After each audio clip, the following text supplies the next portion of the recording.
Não, você está feliz com Jesus? 10 anos, meus irmãos. 10 anos de história. Você tem que estar muito feliz. Tem que estar muito alegre. Dia de festa, dia de celebração. Parabéns, pastor. Parabéns por essa linda casa, por esse lindo momento da igreja. Eu creio, eu estou com 2 anos de igreja. Eu creio que em nome de Jesus eu vou chegar lá. Então, quantas histórias, quantos milagres, quantos testemunhos, né? E eu pensava, qual é a palavra de Deus que eu poderia ministrar para vocês essa noite, o que Deus queria falar. Eu sempre entendo que Deus, ele tem momentos na nossa jornada, tem palavras que edificam, e eu creio que do trono de Deus, a partir daquilo que eu já via no meu coração e as palavras que foram saindo daqui, Deus me mostrou um texto que é algo especial e profético para essa igreja, e eu creio que daqui 10 anos nós vamos voltar aqui, nós vamos lembrar daquilo que Deus falou nesse dia. Josué capítulo 6 é o texto de hoje. E antes eu quero trazer um beijo da minha esposa, minha amada esposa, dona Tatiana, dona do meu coração, dona do meu dinheiro, dona da minha vida. Ela maravilhosa, uma loira de olho azul. Deus foi bom comigo, não sei se foi bom com ela, mas amém. Deus deu 2 filhos para nós, a Lara e o Theo. A Lara, uma menina incrível de 7 anos, e o Theo de 2. Ele não é bagunceiro, mas ele é um avivalista. Precisa de 4 anjos todos os dias cercando ele para ele não sofrer acidente, porque o bicho ele sobe em cima de tudo. Ele ficou em silêncio, alguma arte está acontecendo, mas eu falo que ele é um avivalista. Então a gente já traz um beijo da nossa família. Eu quero dizer algo para você aqui. Quantos solteiros tem aqui nessa noite aqui? Solteiros? Pouca gente. Então glória a Deus. Olha, essa igreja está de parabéns. Deus está formando família, casais, e logo logo Deus vai te abençoar. Isso é bênção de Deus, e nós estamos abertos a intercâmbios, viu, pastor? Nós temos algumas pessoas solteiras na igreja também, tantas meninas quanto meninos, e nós podemos fazer uma troca. Se for menina, ela vem para cá. Se for menino, se lá uma moça daqui encontrar um menino de lá, aí ela vai para lá, que é o sacerdote que governa. Amém ou não amém? Nós fazemos esse trato aqui, e assim a gente vai. Glória a Deus. Josué capítulo 6, verso de número 1 diz assim: em Jericó se conservava rigorosamente fechada por causa dos israelitas, e ninguém saía nem entrava. Então o Senhor disse a Josué: olha, eu entrego nas tuas mãos Jericó, o seu rei e os seus guerreiros. Vos rodeais a cidade, todos os homens de guerra, e contornando uma vez por dia, e assim fará por 6 dias. Nos 7 sacerdotes levarão 7 trombetas de chifre de carneiro e adiante da arca, e no 7º dia rodeará a cidade 7 vezes, e os sacerdotes tocarão as trombetas, e será que ao som prolongado da trombeta, quando ouvir esse som, todo o povo dará um brado alto, então os muros da cidade cairá rente ao chão, e o povo avançará para cada um para o lugar onde estiver à sua frente. Pai, essa é a tua palavra e nós rogamos por ela. Por isso, Espírito Santo, que nessa noite eu seja simplesmente o mensageiro da tua palavra, o profeta da tua palavra, aquele que conduz a tua palavra. Por isso, Espírito Santo, nos governa hoje, nos guie hoje, assim como o Senhor tem guiado desde quando essa programação foi feita, de cada ministração que foi, que aí está acontecendo e que será. A tua presença traga ainda mais da tua graça. Assim nós oramos, nós te damos graça, em nome de Jesus, amém. Meus irmãos, deixa eu fazer uma pergunta para você: como que nós vencemos as batalhas? Como enfrentamos os nossos desafios todos os dias? Todos nós temos batalhas. Agora nós estamos entrando, a partir de semana que vem, no mês de outubro, no mês 10. Esse ano talvez seja um ano desafiador para todo mundo, ano difícil. Você em janeiro, você cantou uma musiquinha do Roberto Carlos dizendo: daqui para frente tudo será diferente. Lá você fez um planejamento de ano. Quem aqui todo final de ano pensa assim: esse ano eu vou mudar várias coisas da minha vida? Levanta a mão. Todo mundo, filho. Você não levantou porque você já está com o meu planejamento há 10 anos. Mas todo mundo tem um planejamento. Aí agora está no mês 10. Você olha para o planejamento de ano e você está em falta com o seu planejamento. Levanta a mão. Eu pude levantar meus pés aqui. Todos nós, por quê? Porque a vida é difícil, os dias são difíceis, as batalhas não param, e parece que começa segunda, quando a gente vê já está na sexta, quando vê a gente mal tem tempo para descansar e já começa a semana de novo, e é uma batalha, desafios. Então, quem nunca aqui já passou por isso que eu estou falando aqui? Qual é o problema? Aqueles desafios que nós temos. A gente tem um problema para enfrentar amanhã, um leão para matar amanhã, e a gente não dorme, perde a noite, fica ansioso, preocupado. Aí você vai chegar diante do problema, o problema é 80% menor do que você imaginava. Levanta a mão. Todos nós, meus irmãos. Quantas vezes a gente pensou, vai ter um problema grande para enfrentar, eu não sei o que eu vou fazer, e quando você chega diante do problema, o problema não é daquele tamanho que a gente acha, que a gente pensa, porque a nossa mente, ela exagera, ela tem algo que é pensar além de que convém. Então nós temos uma luta de mente, e ao mesmo tempo, a gente olha para a Bíblia, e a Bíblia nos mostra, e pesquisando a Bíblia, que Israel era um povo de guerra. Mais de 40 guerras Israel pelejou para ganhar. E algumas guerras, o povo não teve que fazer nada. O povo teve que contemplar. Então a pergunta que vem para nós, qual é o tipo de guerra que nós enfrentamos hoje? A guerra que nós temos que batalhar? A guerras que nós temos que interagir? Ou a guerra que a gente só tem que contemplar e Deus vai dar a vitória? Qual que é a guerra que que a gente vai enfrentar nesses dias? Como que nós vamos vencer? É para batalhar, Senhor? Senhor, nós vamos interagir ou eu só vou contemplar? E essa noite eu quero falar de uma guerra e de uma palavra de intercessão, que é a guerra que muda esse momento da Bíblia. Esse momento da Bíblia é um momento muito interessante, por quê? Porque o povo está transicionando de uma liderança. O povo vem de um processo. Qual é o processo? Moisés está conduzindo o povo. Moisés está trazendo o povo para a terra prometida. Durante 40 anos o povo saiu da Babilônia. O povo está vindo agora. Já teve outros reis, Abraão, Isaac, Jacó. Agora passam 400 anos. Eles estão agora. Ficaram 400 anos no Egito. Moisés tira com o braço forte. 40 anos se passam. Agora Deus fala para Josué. Josué, tão somente seja forte e corajoso, e não desvie nem para a direita e nem para a esquerda. Firme a tua palavra. E por 3 vezes isso acontece. Capítulo 1. No capítulo 3 você vai ver lá os milagres. Capítulo 3 versículo 5 diz: santificai-vos, porque amanhã vocês verão a glória de Deus. O mar se abriu há um capítulo atrás, eles passaram de pé seco.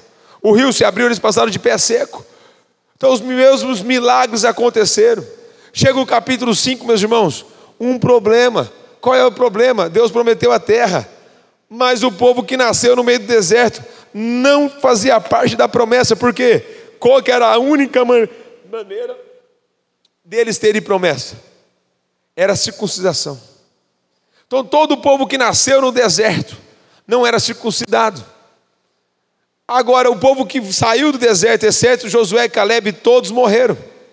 E agora está entrando um povo nessa terra, uma terra nova, que não são circuncidados. Eles têm que fazer faca de pedra e cortar o prepúcio de cada homem, criança, jovem e adulto. Meus irmãos, foram dias de sofrimento e de dores. Você acha que as coisas são difíceis? Naquela época não existia anestesia. Naquela época não existia, era dor, meu irmão. No século X, para você ter uma ideia, de cada 10 cirurgias, 1 a 2 pessoas sobreviviam. Porque ou morria na cirurgia ou morria de infecção. Quem era simples operava no mesmo lugar, então você pegava a bactéria. E quem tinha um pouquinho de condição operava em casa e tomava uma cachaçinha para poder aliviar a dor. Mas ou morria na mesa de cirurgia ou morria de infecção. Olha como o mundo melhorou. Hoje você faz cirurgia, o cara dá um remedinho e você dorme. Você não sente dor. Quantas vezes eu fui operar um dia, o cara pôs um soro, vai dar um soninho. Meus irmãos, eu pisquei, acordei, eu estava já operado, fui querer levantar da cama, quase caí, que eu estava ainda voltando da anestesia. Então, ou seja, olha como melhorou, quantas coisas boas a gente pode olhar. Mas nessa época não era assim não, nessa época o couro comia. E a batalha, eles tiveram que ficar ali, durante todo esse tempo, eles ficaram ali, enfrentando esse problema. E eu quero entrar nesse texto. Então, o que Deus está falando com você? Qual é a palavra de Deus para essa igreja para os próximos 10 anos? Qual é a palavra de Deus para você, para o seu ano? Qual é a palavra de Deus para o seu mês? O que Deus está falando com você?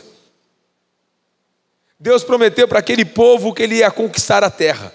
Agora eles estão ouvindo a palavra. Olha o que diz no versículo 1: e Jericó se conservava rigorosamente fechada por causa dos israelitas, e ninguém entrava e ninguém saía.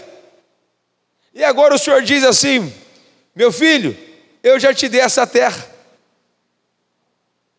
essas muralhas vão cair. O que vocês vão fazer? Vocês vão dar uma voltinha, todo dia na muralha de Jericó, só guerreiro. Vocês vão dar uma voltinha, depois vai voltar, vai pôr trombeta na frente, vai pôr os sacerdotes na frente, e vocês vão andar assim por 6 dias. Meus irmãos, você imagina Deus falando para você: deixa eu falar algo para você, essa muralha vai cair. Você fala: então vai, Senhor, vamos pegar a marreta, vamos pegar qualquer coisa, vai cair. Ele fala: não, você vai ajoelhar, vai orar e ela vai cair. Se fosse Moisés gago, sabe o que Moisés falava? Não vai. Moisés ia chegar e falar assim: não vai acontecer. Porque nós somos ativistas. E a gente às vezes quer dar jeito para Deus. A gente tem a capacidade de dizer para Deus: Deus, como o Senhor não sabe como deve fazer, deixa que eu vou te ensinar e eu vou te ajudar a fazer o que tem que ser feito. Então muitas vezes, meus irmãos, nós colocamos limites no agir de Deus por condições que a gente vai tomando. A gente vai colocando tampas e não entende que Deus pode fazer infinitamente mais do que tudo que pedimos ou pensamos ou jamais imaginamos. O paralítico ainda anda, o cego vê, o surdo ouve. Às vezes o cego, o morto pode ressuscitar. A Bíblia diz que pode. O mesmo Deus do passado é o mesmo Deus de hoje. Agora, o mover mudou. A maneira de contemplar a Deus é de outra forma. Moisés não tinha a capacidade de entender esse contemplar. Agora Josué tem que aprender a contemplar e aprender a guerrear de joelhos. Meus irmãos, qual é a arma correta? Se Deus mandar a gente ir para lá, a gente vai, essa é a arma correta. Se Deus mandar a gente parar, a gente fica, essa é a arma correta. A pergunta é: qual é a arma que nós estamos usando para vencer nossas batalhas? Então nós precisamos perguntar, e a primeira coisa que nós entendemos aqui no texto é: primeiro, a gente precisa obedecer. Quando Deus dá uma direção, nós precisamos ser rápidos em obedecer. Deus deu uma direção para o povo de Israel. Qual era a condição? Era essa: se fosse de outro jeito a muralha ia cair? Não. Então obedecer nos livra de sofrer. É melhor obediência do que sacrifício. Eu não quero sacrifício. Então a primeira coisa que nós aprendemos é: precisamos aprender a obedecer à direção clara de Deus. Deus falou para Moisés primeiro: fale a rocha, ele falou. Fere a rocha, ele feriu, saiu água. Depois Deus falou para ele: fale a rocha. O que ele fez? Feriu. Ele desobedeceu. Saiu água ou não saiu? Mas quando ele foi conquistar a terra, o que Deus falou para ele?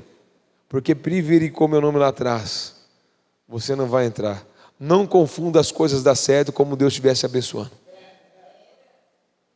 Não confunda as coisas acontecer como se Deus estivesse aprovando. E não confunda isso. Então a primeira coisa que nós aprendemos é obediência. Depois de obediência, o que precisa ter? Fé. Sem fé é impossível agradar a Deus. Obediência e fé. Porque eu preciso ter fé. Vai cair as muralhas. As muralhas vão cair. Precisa ter fé. É preciso acreditar. Deus deu uma palavra, vai se cumprir, meus irmãos. Deus deu uma palavra, vai acontecer. Eu poderia abrir meu coração com vários testemunhos. Eu lembro quando Deus me deu uma palavra para fazer a cruzada na praça. Eu lembro que eu dei meu carro para fazer a cruzada. E Deus me devolveu o carro. Eu sempre quis dar ele, mas ninguém quer pegar. Ele sempre volta. Mas eu lembro que eu estava diante de um pastor, num hotel. Eu estava para fazer a cruzada. E o pastor precisava conversar comigo e eu não queria atendê-lo. E Deus marcou aquele encontro para a gente ter um bate-papo. E eu estava preocupado com a cruzada. Eu tinha que pagar as contas. Eu tinha que pagar o LED. Sempre o LED está na luta. E aí, o que aconteceu? Uma pessoa me ligou. Olha que interessante. A pessoa me ligou e falou para mim assim: pastor, está tudo bem? Tá. O que você precisa para a cruzada? Eu falei: eu preciso LED. Quanto que é o LED? Era R$27.500. Estou falando de número para você entender o que eu estou dizendo. Aí eu falei: 27 mil. Eu falei assim: era 27.500, mas eu não tive coragem de falar 27.500. Eu falei: é 25 mil. A pessoa, na hora: tá bom, passa o Pix para mim. Passei o Pix. Olha que eu olhei, caiu R$25 mil na minha conta. E Deus falou comigo assim na hora: pode atender ele para mim, por favor? Atenda o pastor que está diante de você. Meus irmãos, para levantar R$2.500 foi mais difícil que levantar R$25 mil. Porque eu não obedeci. Deus é dono de tudo. Então eu preciso ter fé. Se eu tivesse falado para a mulher R$27.500, ela tinha depositado R$27.500. Mas como eu falei 25, para levantar 2.500, meus irmãos, eu quase morri. Quase vendi um rim por R$2.500, eu não conseguia.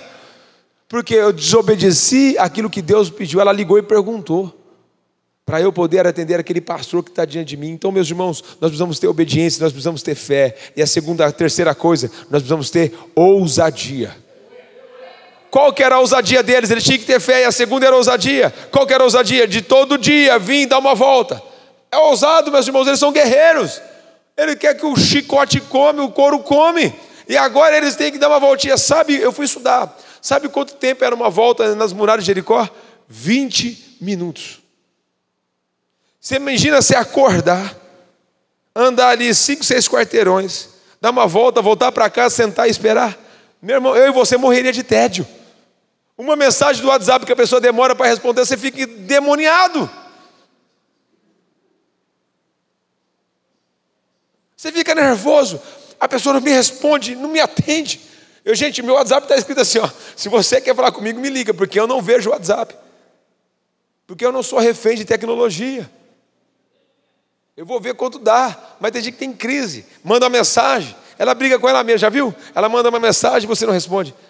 Ei, pastor, tá metido, hein, pastor? Vai responder não? Ignorou, hein, pastor? Tá online, eu tô te vendo, tá online. Nossa, que pastor mala. Aí daqui a pouco: pastor, você não está vendo o que eu querendo falar, não? Nossa, que mala, metido. Aí no final da tarde a pessoa: me perdoe, eu estava errado, me desculpe. A pessoa, ela briga sozinha e pede desculpa sozinha. Você não abriu a boca. A pessoa teve já um monte de coisa. Meu irmão, o povo está louco. O povo está doido. Mas por quê? A ansiedade, preocupação. Ô Jesus, ajuda a gente. Então, quer dizer, a gente está tudo assim, acelerado. Esses dias, eu estava indo para um lugar, de repente eu estava no outro. Eu falei: não é para esse lugar que eu vou, eu preciso ir para lá. Gente, está acelerado demais.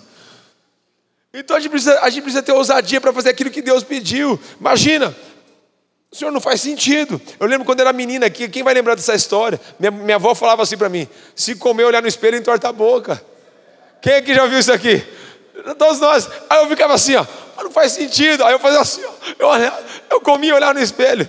Tomar banho, então morre. Aí eu falava assim: não é possível, a água vai descer, vai passar, como que eu vou morrer? E eu falava assim: mas não faz sentido. Aí eu ia tomar leite, chupar manga, não dá certo também. Meus irmãos, é tantas coisas que a gente vai construindo. E assim a gente faz com Deus. A gente coloca limites. Quantas vezes você já colocou na sua cabeça: você cometeu uma coisa errada, no outro dia uma coisa dá errada, aí você fala assim: Deus está me castigando. Levanta a mão. Pode levantar. Eu já levanto até as duas aqui, ó. Quantas vezes eu pensei: mas Deus não é assim.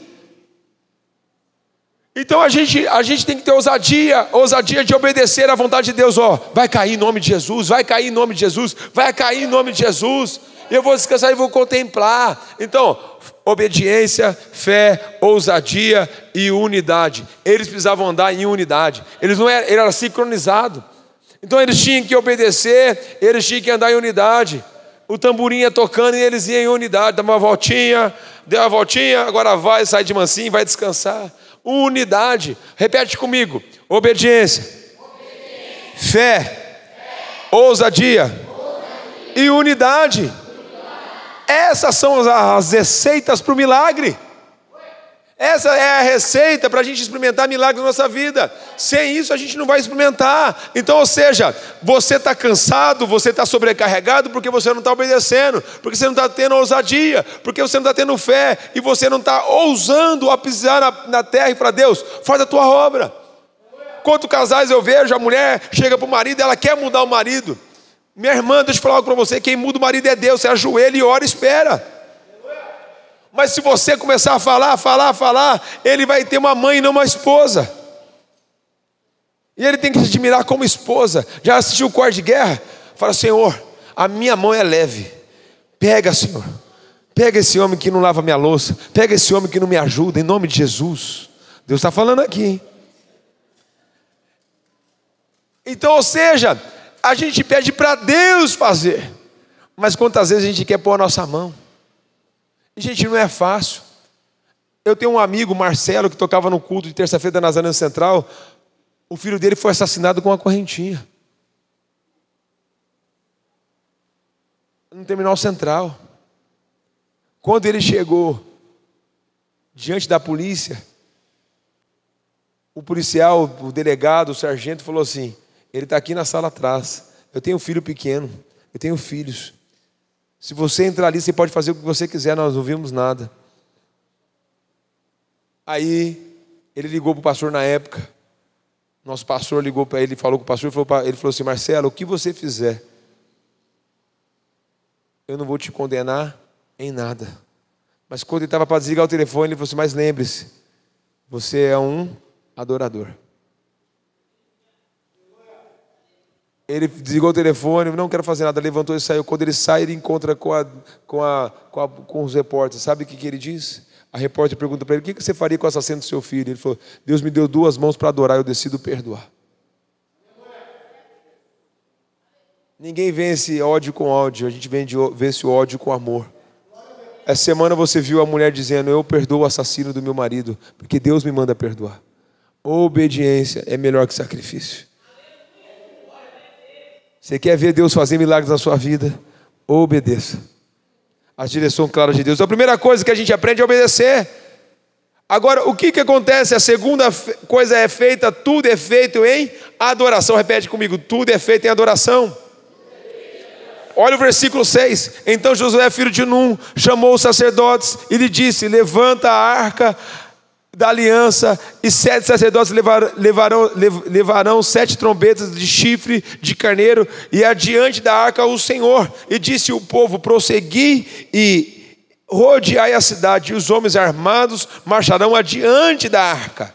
E quando Josué diz isso, o povo e os 7 sacerdotes prosseguiram, tocando as 7 trombetas, e que levava consigo adiante o Senhor, e a arca da aliança o Senhor o seguia. O que significa? Num processo de um ponto ao outro, o que não pode faltar? Adoração. O sacerdote e o levita representam o que na palavra de Deus? A presença.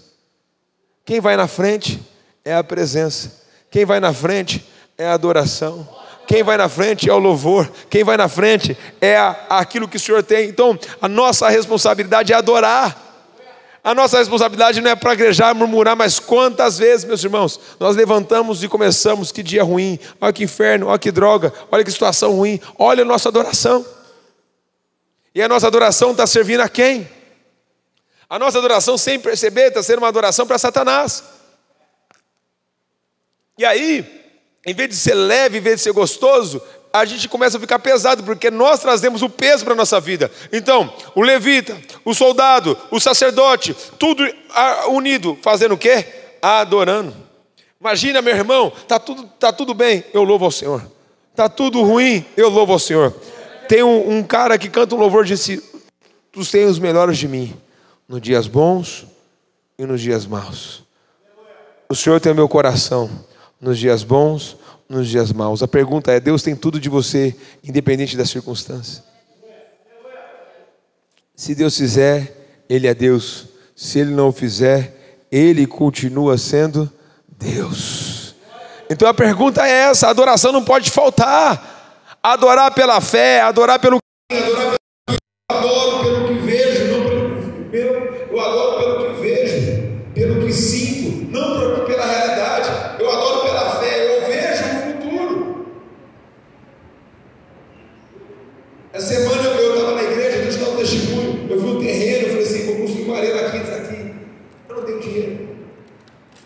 Conversei com a mulher, falei com ela, contei meus... Eu achei que exatamente, estava falando de estacionamento. Mas Deus está mandando te dizer que esse lugar vai ser uma arena para crianças. Ela olhou para minha cara e ficou assim, ela gostou da ideia. Agora não sei se eu sou louco, você é mais louco que você está dando. Mas a gente tem que adorar, meus irmãos. tem que olhar o futuro. Então a gente tem que cantar no meio das dificuldades.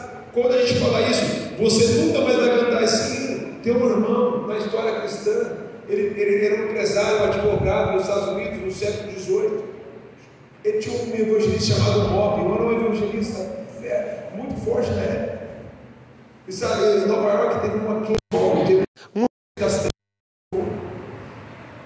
esse empresário perdeu metade do seu dinheiro. Ele emprestava dinheiro para reconstruir casas. Aí o Moby ia fazer uma cruzada no outro lado do oceano. Esse cara, sabe o que ele fez? Pegou sua esposa, suas 4 filhas, colocaram no navio. E elas foi à frente e ele ficou. Daqui a pouco, venha me salvar. Só eu, porque nossas filhas morreram. A filha dele, do cara, morreu.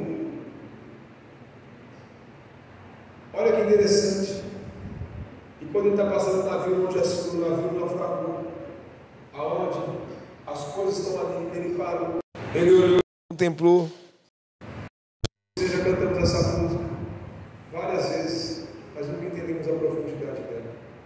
Olha o que ele diz: se a paz mais doce eu puder desfrutar, se a dor mais forte sofrer, ó, seja o que for, tu me fazes saber que sou feliz com Jesus. Aleluia. Você sabia que esse Foi cantar. E aí ele continua: sou feliz com Jesus, embora me assaltaste ao cruel Satanás e ataque com vis tentações, ó certo estou, apesar das aflições, que serei feliz com Jesus. O choro pode durar uma noite, mas a alegria vem pela manhã. Nós podemos ter dias de tempestade, mas a tempestade não dura para sempre. Nós podemos, num momento da vida, estar triste, mas a tristeza não é o nosso estado, porque nós estamos com Deus, Jesus. Então entenda isso. Ninguém, não é porque a gente é obediente, a gente tem fé, a gente caminha com Jesus, a gente tem ousadia, a gente não está livre dos dias difíceis. Tem dias na nossa vida que é difíceis, tem dia que na nossa vida é dia de dor, tem dia que a gente não entende. Como que vai entender um amigo meu aqui, ó? Agora essa semana, o Robson, que era o treinador do sub-20 da Ponte Preta, sub-17 da Ponte. O único filho dele saiu da Gocha. Agora, segunda-feira, saiu da Gocha, vai chegar 1h07 da manhã em casa. Era 1h07, ele não chega, ele liga na Gocha. Olha, ele saiu, mas a gente está preocupado porque teve um acidente na estrada, ali no trevo, perto aqui do Campina Shopping. Um cara parou lá do lado esquerdo, desligou todos os faróis do carro do lado esquerdo. Ele veio de moto e bateu atrás. Ele saiu do carro para ver. Quando ele pula no guarda-reio, ele chega lá. Quem está morto? O filho dele. Aí você vê no dia do enterro, ele cantando e falando assim: o céu está vazio, sou feliz com Jesus. Aleluia. Ninguém está isento de problemas, meus irmãos, mas a gente precisa aprender a cantar no meio dos problemas. A gente precisa poder declarar no meio da dor. A gente precisa aprender a dizer palavras de bênção no meio da dificuldade. A dor não é um lugar de estado, é um lugar de promoção, porque a forma que você se posiciona vai revelar o tamanho do seu Deus. Então não se deixe se amoldar pelos problemas. Se amode pela verdade do Senhor. Se amode pela palavra de Deus. Você não é o estado, você é que você está agora, você é o que Deus diz. Você é um príncipe, você é uma princesa. Cheia na presença de Deus. Essa igreja vai viver o sobrenatural de Deus nos próximos 10 anos. Você quer? Mas é interessante, então, a segunda coisa que a gente aprende a cantar no meio do processo. E a outra coisa é, versículo 10: Josué dera essa ordem ao povo: não grita, nem levante a voz, nem sairá palavra alguma da sua boca, até o dia que vos disser, grite e grite bem alto. Ou seja, até o dia que Deus mandar, fica em silêncio.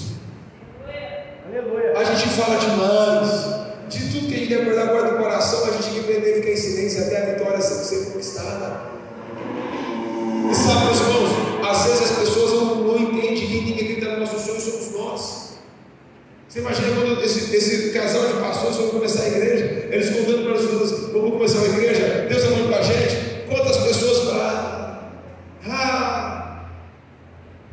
Passaram 10 anos, quantas vezes? Quem acredita no sonho?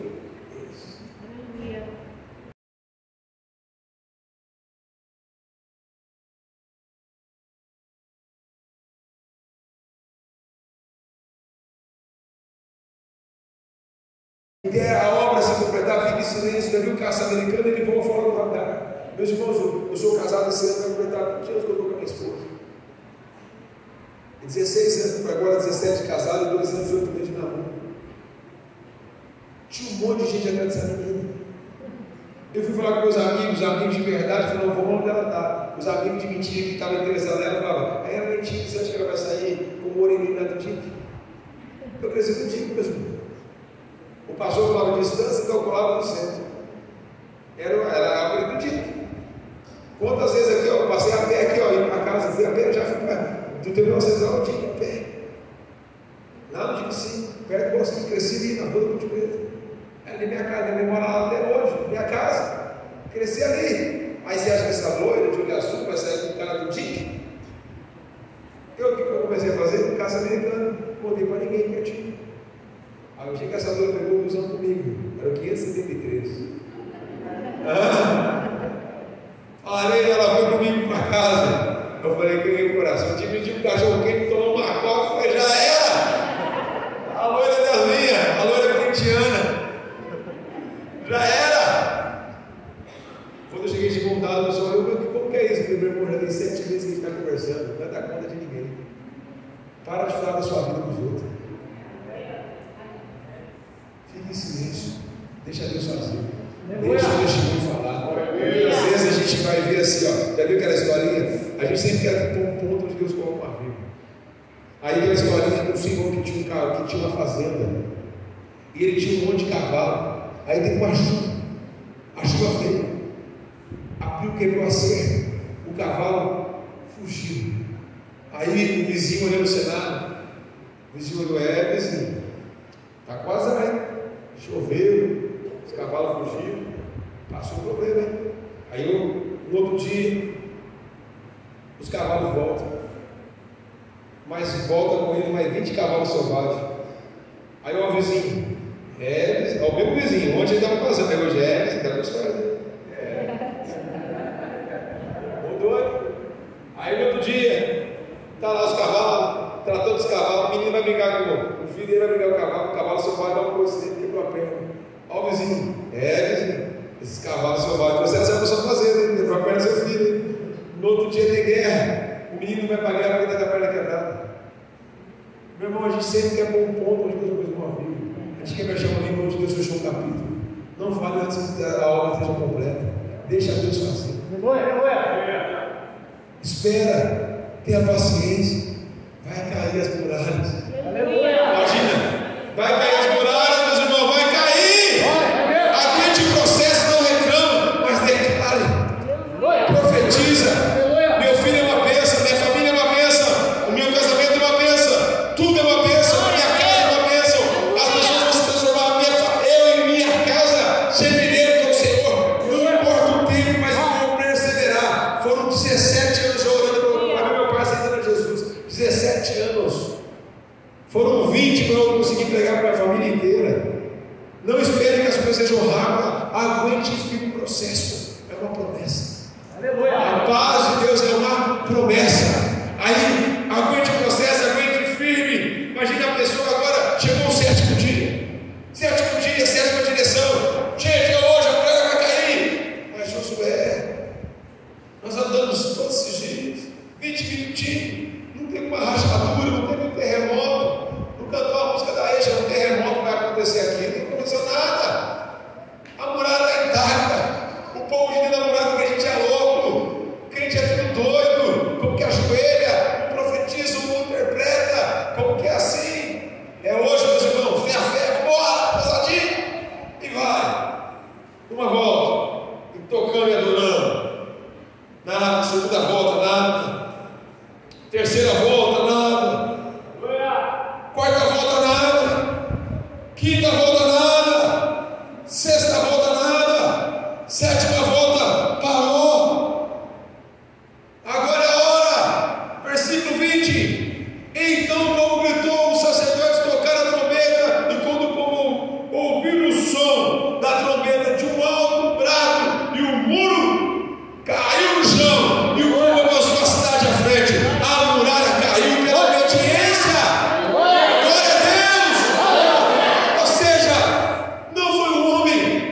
próprio Deus. Vem aqui, vem para nós, meus irmãos. Deus está derrubando as muralhas da nossa cabeça. Deus está derrubando as muralhas dos nossos limites. Deus quer tirar as tampas, tira a tampa, para de limitar o agir de Deus, para de impedir o agir de Deus na sua vida. Agora é a hora de você viver o sobrenatural de Deus. É a hora de você experimentar o mover de Deus. É a hora de você experimentar a promessa de Deus. Está na hora de viver a promessa de Deus na sua vida. Ei, esse mês vai ser o melhor mês da sua vida. Esse ano vai ser um ano abençoado. O ano não vai terminar como começou. Esse final de ano você vai cantar o cântico do Senhor. Mas se você tem que crer, você tem que celebrar 10 anos de história. Agora vem mais 10 anos de conquista, de avanço, de promessa. Firma suas tagas, abre a sua rede, a sua tenda e avance no nome de Jesus, meu irmão. Oh, glória! Ou seja, aprenda a obedecer aquilo que Deus tem. Tiago diz para nós: portanto, meus amados, Tiago 19, todo homem deve ser pronto para ouvir, tardio para falar, tardio para. Não deixe as notícias, não deixe as circunstâncias te atrapalhar. As muralhas vão cair no nome de Jesus. Agora alguém já te feriu. Alguém já disse para você que você não pode. Alguém falou que você não é ninguém. Alguém menosprezou aquilo que Deus falou para você. Mas hoje eu vim como profeta de Deus para dizer para você: tira as muralhas. Deixa Deus te usar. Busque os dons de Deus. Antes de joelho na presença do Papai. E as pessoas vão correr para dentro desse auditório. Não porque a gente é melhor, não porque a gente tem tudo do melhor, mas porque aqui tem o melhor, a presença de Jesus. E esse auditório vai ficar pequeno. Esse lugar vai ficar pequenininho. Porque o problema bom é quando a igreja começa a avançar, que tenha 4, 5 cultos, o pastor põe um oxigênio para aumentar a pressão de pregar 4, 5 vezes no dia. Mas glória a Deus por isso. Isso é importante, porque a gente está salvando vidas. Está na hora de você avançar. Está na hora de você derrubar as muralhas da sua vida.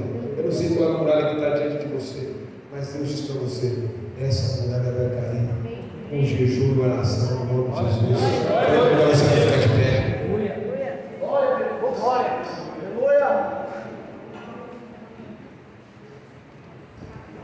Eu não sei qual é a muralha que está diante de você. Eu não sei qual é o obstáculo que está diante da sua vida. Eu não sei qual é o desafio que você tem que vencer. O Senhor sabe. Sabe, muitas vezes a gente para e fica falando assim: pastor, mas você não sabe, eu ainda tenho comido pecado. Meus irmãos, até que Jesus venha, nós vamos guerrear nesse corpo terreno. Até que Jesus venha, a gente vai ter uma briga contra a nossa própria carne. Então você não é o que você fez, você é o que a Bíblia diz que você é. Isso significa que a gente não tem que abandonar o pecado, mas quanto mais perto de Deus eu fico, mais o pecado fica longe de mim. E às vezes a gente fica lutando contra o pecado. A Bíblia diz para a gente não lutar contra o pecado, a Bíblia diz para a gente lutar contra Satanás. A Bíblia diz para a gente buscar a presença de Deus. Quanto mais cheio de Deus a gente está, mais o pecado fica para trás. Então eu não sei qual é a muralha que você precisa derrubar hoje. Eu não sei qual é os muros que precisam cair. Mas Deus está dizendo para você que está na hora de você avançar. Está na hora de você avançar. Eu gostaria que você fechasse os seus olhos e falasse com Deus agora. E perguntasse para Deus: Deus, qual é a batalha? Quais são as muralhas que precisam cair hoje? Espírito Santo, fala comigo hoje. Espírito Santo, se revele para mim hoje. Eu quero fazer um convite a você. Se hoje você quer ir avançar, olha o que eu estou falando. Não é sobre pecado, é sobre vencer e derrubar as muralhas que estão diante de você. Pode ser a muralha do comodismo, das limitações espirituais, das palavras que feriram o coração. Eu não sei, mas hoje as muralhas vão cair.